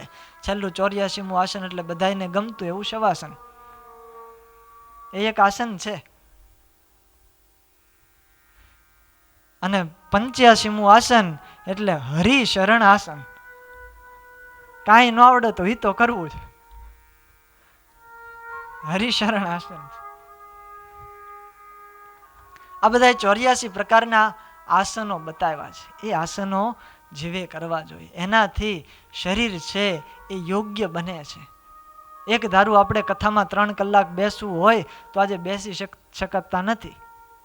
ઘડીક થાય તો કમર દુખવા માંડે, ગોઠણ દુખે, આડા અવળામાં ડોલીએ, સ્થિર આસન કરીને બેસી શકતા નથી. એટલા માટે આસન જીતવાની પ્રક્રિયા પ્રથમ બતાવી છે. કારણ કે જેને ધ્યાન કરવું છે, કલાકો સુધી ધ્યાનમાં બેસી રહેવું પડે, આસન જીતા વગર કેમ ધ્યાન થાય? એટલા માટે પ્રથમ આ બતાવ્યું છે, આસનને જીતવા. નિયમિત આસન એ શરીરને સુદ્રઢ બનાવે છે, સશક્ત બનાવે છે, આપણા મનને સ્ફૂર્તિલું રાખે છે, એનાથી શરીરના રોગો દૂર થાય છે. એટલા માટે સૂત્ર બનાવ્યું, યોગ ભગાડે રોગ. આ યોગથી રોગની મુક્તિ થાય છે. આ બધાય આસનો છે એ પદ્ધતિસર કરવા. કેવી રીતે કરવા એ પછી બાબા રામદેવજી પાસે તમે જાણી લેજો, અહીંયા એનું વર્ણન નથી. અહીંયા તો ભગવાનમાં જોડાવા માટે આસન સિદ્ધ કરવા એની વાત છે. પણ એ પદ્ધતિસર કરવા જોઈએ તો જ એનો ફાયદો થાય છે, નકર ફાયદો થાય નહીં. એક જણો ડૉક્ટરની પાસે ગયો કે સાહેબ મારું શરીર બહુ વધી ગયું છે, આમાં કંઈક કંટ્રોલ થાય એવું કરો. ડૉક્ટર કે તમે શું કરો છો ને એવી રીતે પોતાની પછી દિનચર્યા બધી બતાવી. ડૉક્ટર કે વાંધો નહીં, દવા લખી આપું છું, પણ તમારે આસન કરવા પડે, યોગ કરો, યોગાથી શરીર ઘટે છે. તો કે વાંધો નહીં, યોગ કરશું, આપણે આસનો કરશું. પછી આ ભાઈ ઘરે આવ્યો, ડૉક્ટરે કહી પ્રમાણે દવા લે છે ને આસનો કરે, અને પછી 6 મહિના થયા પણ શરીરમાં કાંઈ ફેર પડે નહીં, અમુકનું વધતું જાય. પાછો આવ્યો 6 મહિના પછી કે સાહેબ તમે દવા આપી, યોગ કરવાનું કીધું ને એ પ્રમાણે બધું મેં કર્યું, પણ છતાં શરીર ઘટતું નથી, અમુકનું વધી ગયું વજન. ડૉક્ટર કે તમે શું કરો છો? તો કે સવારે ઉઠી સ્નાન ધ્યાન આ બધું કરી પછી ભોજન કરું, સવારનો નાસ્તો કર્યા પછી તમારી દવા લઉં, અને તમે કીધું આસન કરવું એટલે 1 કલાક હું શવાસન કરું. પછી વળી પાછું થોડું ઘણું કામ કરું, બપોરનો સમય થાય એટલે બપોરે ભરપેટ ભોજન લઈ લઉં, અને વળી બપોરે 3 કલાક શવાસન કરવાનું. વળી રોંઢે પાછું નાસ્તો થાય, ચા કોફી આવે, સાંજનો સમય થાય, સાંજનું ભોજન કરવાનું, ભોજન કરી અને પછી શવાસન કરવાનું, ઠેઠ સવાર સુધી શવાસન કરું. આટલો બધો ટાઈમ હું યોગ કરું છું, આસન કરું છું, પણ તોય ફરક ન પડ્યો. હવે આમાં શરીર વધે કે ઘટે?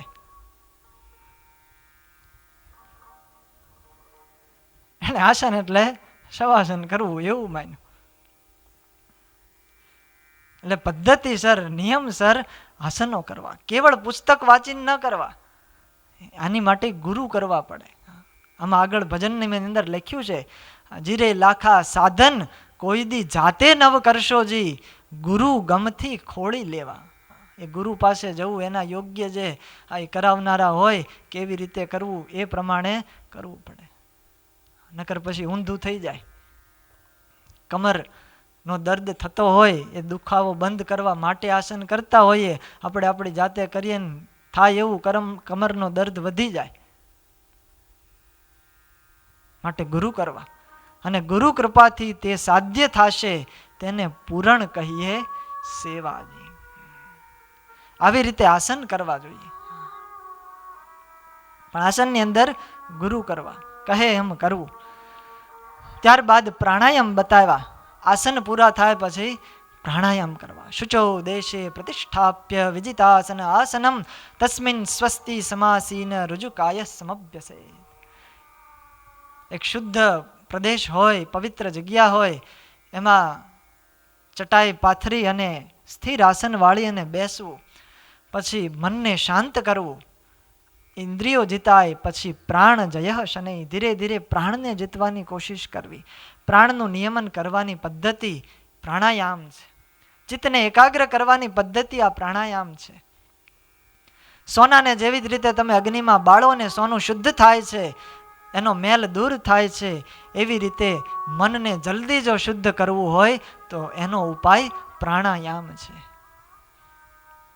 મનમાં ખરાબ ઘાટ થતા હોય, પ્રાણાયામ કરવા ઘાટ શમી જાય. ક્રોધ આવતો હોય, ડિપ્રેશન થતું હોય, બીપી હાઈ થઈ જતું હોય તો પ્રાણાયામ કરવા. આ આપણો યોગનો માર્ગ બતાવે છે અને હજારો વર્ષો પહેલા આપણા ઋષિ મુનિઓએ આ બધું લખી ગયા છે શાસ્ત્રોની અંદર. શરીરની અંદર આવી બધી તકલીફ થાય તો આવા ઉપાયો કરવા, જેથી જલ્દી શુદ્ધ થાય અને જીવ ભગવાનના માર્ગે આગળ વધે છે. પૂરક, કુંભક, રેચક, ઉડ્ડયન, ભ્રામરી, આનંદ જાતના બધાય પ્રાણાયામ કીધા છે. અનેક પ્રકારની બીજી બધી ક્રિયાઓ છે. એ ક્રિયાઓ પણ યોગી પુરુષો કરતા હોય છે. યોગીઓ બહુ ઓછા હોય. અત્યારના જે યોગીઓ છે એ ખાલી આસન ને પ્રાણાયામ 2 કરાવે અને પોતે 2 કરતા હોય, પણ આગળના બીજા સાધનો કરે નહીં. આગળ આપણે જોયું ને આ બધા નિયમો પાળવા પડે. એ પ્રથમ ફરજ છે યોગાસનની. અત્યારનો યોગ એ ખાલી યોગાસન કહેવાય છે અને અષ્ટાંગ યોગ કહેવાતો નથી. અષ્ટાંગ યોગની અંદર તો આ બધું આવે છે અને પછી એ સાચો યોગી થાય છે. આ સંપ્રદાયની અંદર 2 યોગી છે. સ્વામિનારાયણ સંપ્રદાયની અંદર 2 યોગી પ્રસિદ્ધ છે અને 2 યોગી પણ એનું નામ એક ગોપાળ. એક યોગી ગોપાળ યોગી જે ભગવાન સ્વામિનારાયણને નીલકંઠ વર્ણી વેશે મહારાજ વિચરણ કરતા હતા ત્યારે વનમાં મળ્યા હતા અને ભગવાન સ્વામિનારાયણે ગોપાળ યોગી પાસેથી અષ્ટાંગ યોગની સાધનાઓ એ બધી ભગવાને સિદ્ધ કરી. એ ગોપાળ યોગી પછી નીલકંઠ પ્રભુએ લોજની અંદર આવી અને બધા સંતોને યોગ શીખવાડ્યા. અને બીજા યોગી એટલે આપણા સદગુરુ વર્ય ગોપાળાનંદ સ્વામી, એ અષ્ટાંગ યોગી હતા. યોગ સિદ્ધ કર્યો હતો એને. સમાધિ થતી, નામ બેયના એક છે. ભગવાન સ્વામિનારાયણ એકવાર ભક્તિબાગની અંદર વિરાજમાન હતા. અલગ અલગ પ્રકારની યોગ પરીક્ષાઓ બધા સંતો પાસે કરાવતા હતા. ગોપાળાનંદ સ્વામી, નિત્યાનંદ સ્વામી, ભજનાનંદ સ્વામી, આત્માનંદ સ્વામી, બધા સંતો પોતાને જે જે કાંઈ પણ આવડતું હતું એ બધું જ મહારાજ આગળ કરી બતાવ્યું. યોગની ક્રિયાઓ. ભગવાન ખૂબ રાજી થયા. પરંતુ મહારાજ કહે આ કૃષ્ણાનંદ સ્વામીને જેવો યોગ આવડે છે એવો બીજા કોઈને આવડતો. ભગવાન એના ઉપર રાજી થયા અને એને પોતાનો પોશાક આપ્યો અને પછી ભગવાન સ્વામિનારાયણે કીધું કે આ ગોપાળાનંદ સ્વામી જે યોગી છે એ બધાયના ગુરુ છે. એ બધાયના ગુરુ છે યોગ માર્ગના. નિત્યાનંદ સ્વામીને ધોતી કરવાની આજ્ઞા મહારાજે કીધી. ધોતી ક્રિયા કરો. આ યોગની અંદર ક્રિયા આવે. એની અંદર જે કપડું હોય આખે આખું શરીરમાં ગળી જવાનું. નિત્યાનંદ સ્વામીએ શરૂ કર્યું. ધોતિયાનો એક છેડો એ મોઢામાં જવા દીધો અને આખે આખું એ કપડું છે એ અંદર ગળી ગયા. ધોતી ક્રિયા બધા આમ જોતા હતા, એકળામણ થવા માંડ્યા. થાય જ ને, આપણને સાંભળીને અત્યારે થાય છે. એ શું થતું હોય છે? પછી મહારાજે પ્રેરણા કરીને મહારાજની કૃપાથી એ વળી પાછી જે ધોતી હતી એ કપડું હતું એ બહાર કાઢ્યું. એનાથી શરીરની જે આંતરડાની ને બધી શુદ્ધિ થઈ જાય છે. આ એક યોગની ક્રિયાઓ છે. આ સંતો આપણા બધાય કરતા હતા. અને એ ગોપાળાનંદ સ્વામી, ગોપાળ યોગીએ નીલકંઠ વર્ણીને યોગ શીખવાડ્યો અને ગોપાળાનંદ સ્વામીએ એ સદગુરુ મહાપુરુષ દાસજી સ્વામી એમને યોગ શીખવાડ્યો. મહાપુરુષ દાસજી સ્વામી એ પણ યોગી હતા. પોતે સમાધિ કરાવતા. એવી પોતે સામર્થ્ય વાપરતા. આંતરડા હોય ને પેટની અંદર, એ આંતરડા બહાર કાઢી અને ધોઈ નાખે ને વળી પાછા અંદર નાખી દે. આ યોગની ક્રિયાઓ છે. એકવાર આકડિયા ગામની અંદર સ્વામી ગયા હતા. ત્યાં બ્રહ્મચારી મહારાજ, અચિંત્યાનંદજી, બાલમુકુંદ સ્વામી આ બધા મંડળો ત્યાં આવેલા. રસોઈ બનાવી. પિતાંબર ત્રવાડીના ઘરે અને બધાય સંતો રસોઈ કરી અને પછી બ્રહ્મચારીએ કીધું કે તમે યોગી છો, તમારી યોગ કળા અમને બતાવો. અને ત્યારે એ મહાપુરુષ દાસજી સ્વામીએ નદીના કિનારે યોગ ક્રિયા બતાવી. પ્રથમ એ નોળી ક્રિયા કરી, ડાબા જમણામાં નળ ફેરવી 3 વખત ઉલટી કરી અને ઉલટીની અંદર પહેલાં જે ચૂરમું જમ્યા હતા એ ચૂરમામાં જે ખાલી ઘી હતું ને, ઘી ખાલી અલગ કાઢીને બતાવ્યું. આ યોગી બધું કરી શકે. આપણને આશ્ચર્ય થાય કે અંદર જાત બધું ભેગું થઈ જાય કે નહીં, પણ ખાલી ઘી બહાર કાઢ્યું. બીજી વખત ઉલટી કરી ત્યારે ખાલી એકલું દહીં નીકળ્યું, દહીંને બહાર કાઢ્યું. અને ત્રીજી વખત મૂળાના જે પાંદડા જમ્યા હતા તે એકલા કાઢી બતાવ્યા. અને આ 3 વખત આવી ક્રિયા કરી અને સ્વામીએ એક તુંબડું પાણી પીધું ને એનું એ પાણી પાછું બહાર કાઢીને બતાવ્યું. આવી રીતે સ્વામીએ યોગ ક્રિયા કરી. એ જોઈને બધાય સંતો આશ્ચર્ય પામ્યા અને બ્રહ્મચારી પણ ખૂબ રાજી થયા. બાલમુકુંદ સ્વામીને બ્રહ્મચારી મહારાજ કહે કે આ જુનાગઢના જોગી જેવા છે એવા બીજે ક્યાંય છે નહીં. કારણ કે સદગુરુ વર્ય અક્ષરમૂર્તિ ગોપાળાનંદ સ્વામી તેમના ઉપર રાજી હતા. એમણે અમને યોગ ક્રિયા શીખવાડી હતી. આવા જોગી તો આ એક જ છે. અને પછી સંપ્રદાયની અંદર એવા યોગી કોઈ થયા નથી. મહાપુરુષ દાસજી સ્વામી સમાધિ પણ કરાવતા હતા. આ બધા યોગના સાધનો છે. ત્યારબાદ પ્રત્યાહાર બતાવ્યો છે. વિષય તરફ દોડતી ઇન્દ્રિયોને રોકી અને પંચ વિષયમાંથી એને પાછી વાળવી એ પ્રત્યાહાર છે. અને પછી ધારણા બતાવી. આસન જીતે, પ્રાણાયામ કરે, વાત પિત્ત કફથી એ રોગ થાય એ રોગને જીતી લઈશ. પ્રત્યાહારથી વિશેષ સાથેનો સંબંધ દૂર થાય છે. અને ધારણા કરે તો એ ધારણાથી પાપો છે એ ધોવાઈ જાય છે જીવના. ધારણા બતાવી અને ત્યારબાદ 7મું સાધન કહેતા ધ્યાન કરવું. ધારેલા જે વિષય છે એ વિષય ઉપર ચિત્ત લાંબા સમય સુધી સ્થિર થાય, એમાં વિક્ષેપ ન થાય, એને ધ્યાન કહેવામાં આવે છે. જીવાત્માએ પરમાત્માનું ધ્યાન કાયમ કરવું જોઈએ. કારણ કે આપણા શાસ્ત્રો એમ કે આલોડ્ય સર્વશાસ્ત્રાણી વિચાર્ય ચ પુનઃ પુનઃ ઇદમ એકમ સુનિષ્પન્નમ ધ્યેયો નારાયણો સદા. ધ્યાન કરવા જેવા તો એક નારાયણ છે. સમગ્ર શાસ્ત્રનું સાર છે આ વાત.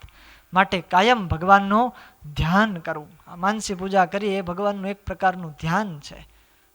આ કથા વાર્તા છે એ ધ્યાન છે. આ ભગવાનની મૂર્તિ છે એ મૂર્તિને ક્યારેય મૂકવી નહીં. હલતા ચાલતા, ખાતા પીતા, ઉઠતા બેઠતા હરેક ક્રિયાની અંદર એ પરમાત્માની મંગલમય મૂર્તિના દર્શન કરીએ, એને હૃદયની અંદર સ્થિર કરીએ.